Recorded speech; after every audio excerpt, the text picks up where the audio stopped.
Number 1, find the sum of the roots.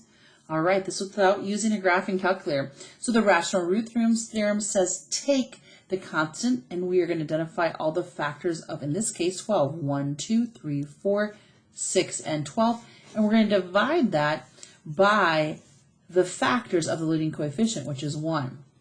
So I'm pretty easy here. I have 1, -1, 2, -2, 3, -3, 4, -4, 6, -6, and 12, and -12. And now I'm going to use synthetics as a way to test them. So I'm going to start here. We can see that we have x to the third, x to the second, x to the first, and x to the 0. And I do not have a pencil width, so I may have to do this a few times and keep writing. Let's test 1 first. Bringing down 1. 1 times 1 is 1, adding together to get 3, multiply to get 3, adding down to get -8, multiplying to get -8, and this does not equal 0. That means 1 is not a root to this polynomial equation. Let's try -1.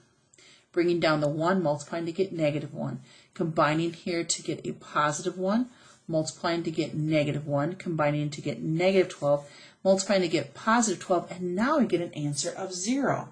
So I know one of the roots is x equals -1. You will have to show all of your work.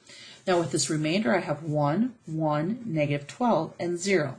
Has no x, has 1x, and has 2x. I can choose to solve this by factoring if possible, or using the quadratic formula. What multiplies to equal -12 and combines to equal 1? They're different signs, with the larger one being positive. +4 and -3. Multiply and combines. Because the leading coefficient is 1, it's really easy. X minus 3 and x plus 4.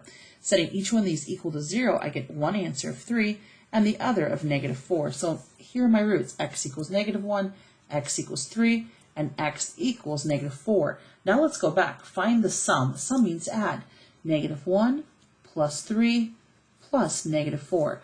-1 plus 3 is 2. And 2 plus -4 is -2.